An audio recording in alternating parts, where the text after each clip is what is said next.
आजची ही सेवा संतांच्या पुण्यस्मरणानिमित्त संतांची पुण्यतिथी करण्याची पद्धती आहे. संतांची पुण्यतिथी, देवाची जयंती आणि वडिलांचं श्राद्ध. विठाला विठाला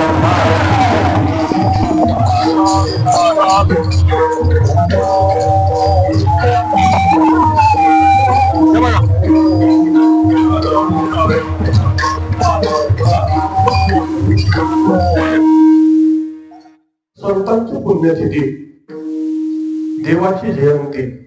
जयंती देवाची का? तर देव हा चिरंतन आहे, चैतन्य स्वरूप आहे. त्याच्या ठिकाणी कुठली उपाधी नाही. उपाधी म्हणजे आम्ही जन्माला आलो त्यावेळी लहान होतो, पुन्हा थोडी मोठी झालो, पुन्हा रांगू लागलो, पुन्हा पहिलीला गेलो, काय ना, पुन्हा 10वीला गेलो, पुन्हा ग्रॅज्युएट झालो. देवाच्या बाबतीत अशी कुठलीही उपाधी नाही. ज्याला ही कुठलीही उपाधी नाही त्याला देव असं म्हणतात. ज्याच्याशी जन्म मरणाचाही संबंध नाही असा जो आहे तो परमात्मा आहे. उपाधी वेगळे तुझे निर्विकार, उपाधी वेगळे तुझे निर्विकार.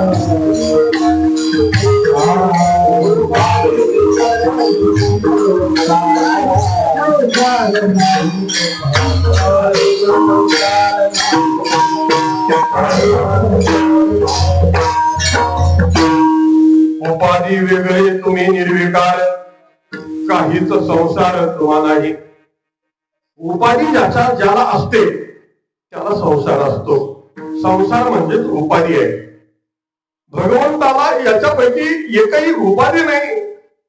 भगवंताला नाही जन्म आहे, भगवंताला बालपण आहे, भगवंताला तारुण्यपण आहे, भगवंताला वृद्धापकाळ आहे ना, भगवंताला अंत येते. याच्यापैकी कुठलीही गोष्ट भगवंताला नाही. त्या सगळ्यांच्या आधीच तो परमात्मा आहे. म्हणून त्या परमात्म्याची पुण्यतिथी नसते आणि भक्तांच्या साठी साकार होतो. आणि ज्या दिवशी साकार झाला त्या दिवशी जयंती करायची पद्धती आहे. जो कधी म्हातारा होत नाही, उघडं बोलू का, जो कधी म्हातारा होत नाही, जो कधी मरत नाही, त्याची पुण्यतिथी नसते.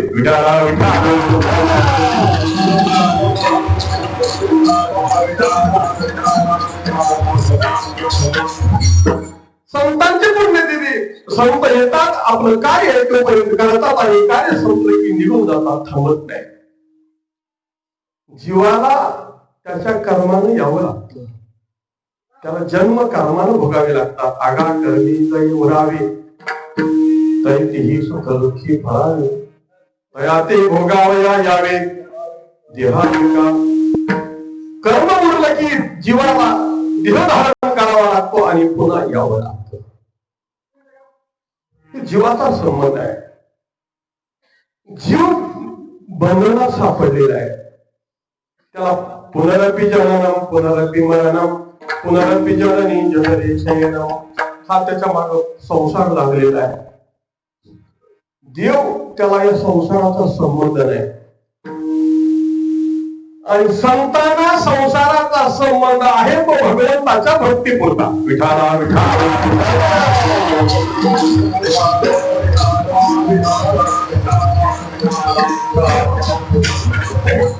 आज जागराची सेवा असल्यामुळं मागणी पण अभंग घ्यावा अशी पद्धती आहे, आपली परंपरा आहे.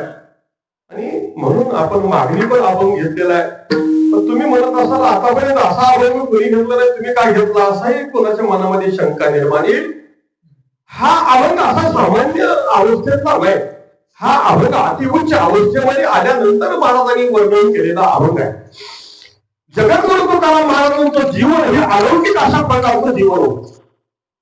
जगद्गुरु तुकाराम महाराजांच्या जीवनामध्ये अनेक प्रकारचे चढ उतार आले.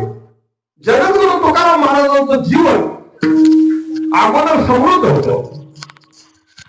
वडिलांची सावकारकी होती,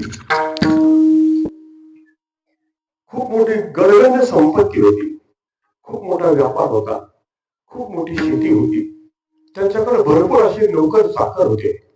असं तुकाराम महाराजांचं संसारातलं जीवन अतिशय रुबाबातलं होतं आणि ते अगदी व्यवस्थित चाललेलं होतं.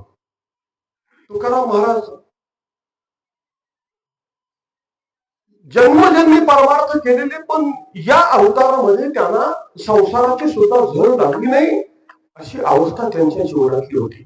घरामध्ये सगळी करती माणसं असली आणि घर व्यवस्थित चाललेलं असलं की घरामध्ये लहान मुलं असतात, ते अतिशय मजेत चाललेलं असतं त्यांचं. पण आता अलीकडे मजेत चाललेली पोरं गोळशिरी सुपारी खाण्याच्या नादात लागतात. तुकाराम महाराजांच्या जीवनामध्ये संसारातली चिंता काही नव्हती, पण पूर्वार्जित जन्माचा जो संस्कार होता, तो संस्कार भगवत चिंतनाचा होता, म्हणून त्यांची वृत्ती शांत होती. बराच कालावधी गेला. तुकाराम महाराजांचं लग्न झालं. लग्न झाल्यानंतर त्यांना एक मूल झालं. त्या मुलाचं नाव संतोष एका रोगानं ग्रस्त होती. तुकाराम महाराजांचे वडील म्हणाले, अरे तुकोबा, तुझं लग्न दुसरं लग्न करावं अशी माझी इच्छा आहे. आणि पहिलं वडिलाच्या पुढे जायची हिंमत नव्हती. मोबाईल लावून सगळं व्हिडिओ काढत अमकं तमकं हे सगळं चालतंय, होय ना. मी कशासाठी तुमच्या पुढे मांडलं, तर जगद्गुरु तुकाराम महाराजांच्या जीवनामध्ये त्यांचं जीवन अशा पद्धतीनं दैदिप्यमान झालेलं होतं. अलौकिक अशा प्रकारचं पारमार्थिक ऐश्वर होतं आणि संसारातली सुद्धा परिपूर्ती त्यांच्या सुबत्ता होती. त्यांच्या काही कमी नव्हतं असं जीवन होतं. आणि मग वडिलांनी म्हटल्यानंतर दुसरं बी लग्न केलं.